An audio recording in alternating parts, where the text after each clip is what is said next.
मैं अपना अपमान सह सकती हूँ लेकिन अपने माँ बाप की नहीं।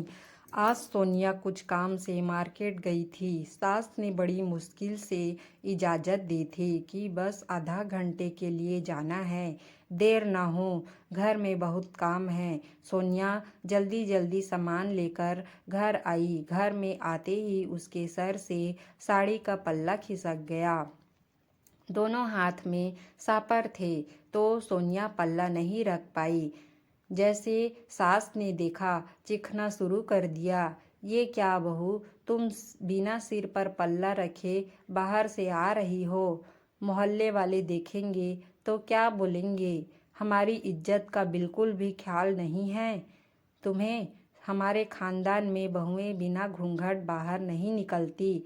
हमने तो तुम्हें सिर्फ सिर पर पल्ला रखने को बोला था, वो भी तुमसे नहीं किया जाता। सोनिया के बाहर से आते ही सासू माँ पूनम जी ने तानों की बौछार करने लगी। सोनिया बेचारी चुपचाप उनकी बातें सुन ली, कोई जवाब नहीं दिया। सोनिया की शादी कुछ साल पहले राहुल से हुई थी। उसके ससुराल में सास ससुर, एक देवर, एक ननद और पति राहुल थे। ससुराल में सोनिया के लिए बहू वाले सारे नियम कायदे लागू थे। सुबह जल्दी उठना, रात को सारा काम निपटा कर सोना, सास ससुर की आवाज़ पर दौड़े आना, देवर ननंदों की खाने पीने की फरमाइशें बिना देर किए पूरी करना। सोनिया ससुराल में सामंजस्य बैठाने की पूरी कोशिश करती, लेकिन उससे जरा सी भी गलती हो जाती तो पूनम जी बातें सुनाने लगती। उस समय वो गुस्से में सोनिया को कुछ भी कह देती।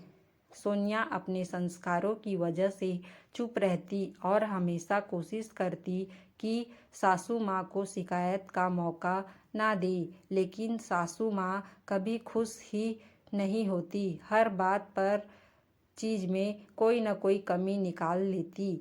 सोनिया की मम्मी का जन्मदिन था, इसलिए सोनिया सासू माँ से कुछ दिन रहने की इजाज़त लेकर मायके आई थी। बहुत दिनों बाद सोनिया ने खुली हवा में सांस ली थी। मायके आकर उसकी बहू की बेड़ियाँ टूटकर बेटी की पायल की रुनझुन में बदल जाती थी। सोनिया माँ बाप के पास बहुत खुश थी।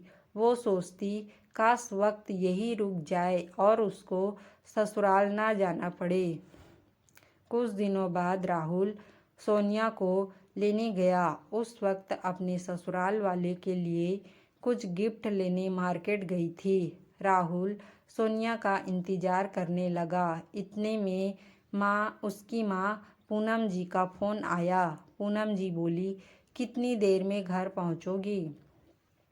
वो, मम्मी सोनिया थोड़ा मार्केट गई है, थोड़ी देर में आती होगी, फिर आते हैं।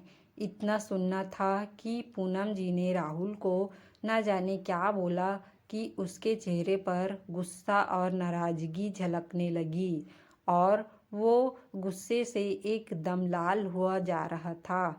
सोनिया के घर आते ही राहुल उसे भला बुरा कहने लगा। जब सोनिया के मम्मी पापा ने उसे समझाना चाहा तो गुस्से में उसने उनका भी बहुत सुनना दिया। राहुल को अपने मम्मी पापा का अपमान करते देख सोनिया के आंसू बहने लगे। वो राहुल को कुछ कहना चाह रही थी, लेकिन सोनिया की मम्मी ने उसे चुप रहने का इशारा किया। मजबूरी में सोनिया चुपचाप सब सुनती रही। सोनिया से अपने माँ बाप का अपमान नहीं हो रहा था। पूरे रास्ते दोनों ने आपस में बात नहीं की। घर में कदम रखते ही पूनम जी ने सोनिया को फटकार शुरू कर दिया। तुम्हें कहा था कि राहुल लेने आ रहा है, फिर तुम मार्केट क्यों गई? क्या मायके जाकर तुम अपनी मनमानी करने लगोगी? तुम्हारी माँ ने सिखाया नहीं कि बहू को कैसे रहना चाहिए? अब तुम बेटी के साथ साथ बहू भी हो सोनिया। पहले ही राहुल के व्यवहार के कारण दुखी थी। आते ही सास के ताने सुनकर उसका सब्र का बांध टूट गया। मम्मी जी, मैं आप लोगों के लिए ही गिफ्ट लेने गई थी। मार्केट में भीड़ थी, इसलिए आने में देर हो गई और मेरी माँ ने मुझे बहुत कुछ सिखाया है, इसलिए मैं आज तक चुप थी। हमेशा आपकी खरी खोटी सुनाया, मैंने कभी जवाब नहीं दिया। ये मेरी माँ के संस्कार ही थे, लेकिन आपने अपने बेटे को कुछ नहीं सिखाया। मुझे लगता है कि कुछ चीज़ें आपको अपने बेटे को भी सिखानी चाहिए थी, क्योंकि संस्कारों की ज़रूरत बहू को नहीं, बेटे को भी होती है। उनका भी फर्ज ही वो अपने बड़ों की इज्जत करे। बहू बनते ही लड़की के पाँव में संस्कारों, रिवाजों, शर्म हया की ना जाने कितनी बेड़ियाँ पहना दी जाती है, लेकिन बेटा शादी के बाद भी वैसा ही रहता है। वो भी किसी का पति, किसी का दामाद, किसी का जीजा बनता है, पर उसके लिए कोई नियम नहीं। बहू को मुंह खोलने की मनाही है, लेकिन दामाद अपने सास ससुर को कुछ भी बोल सकता है। आप किसी संस्कार की बात कर रही सासू माँ। इज्जत बस आपकी नहीं, मेरे माँ बाप की भी है इज्जत है। हर कोई मेरे माँ बाप का अपमान करे, यह मुझसे भी बर्दाश्त नहीं, चाहे वह मेरे पति ही क्यों ना हो। मैं आपका पूरा सम्मान करती हूँ और आगे भी करती रहूँगी, लेकिन अब मैं बेड़ियों में नहीं बंधूंगी। मेरी अपनी इच्छाएं और ख्वाहिश भी है, जिनको बहू होने के नाते मुझसे छीन लिया गया है। पर अब मैं आज़ादी से रहना चाहती हूँ, खुलकर सांस लेना चाहती हूँ। इस घर के दक्यानुसी रिवाजों को तोड़ना चाहती हूँ, ताकि आगे आने वाली बहू इस घर में खुलकर सांस ले सके।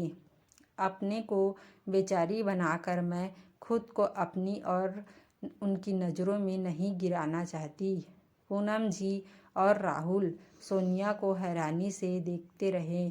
उनको सोनिया ऐसे जवाब देगी उन्हें उम्मीद नहीं थी। दोनों ने चुप रहना ही उचित समझा।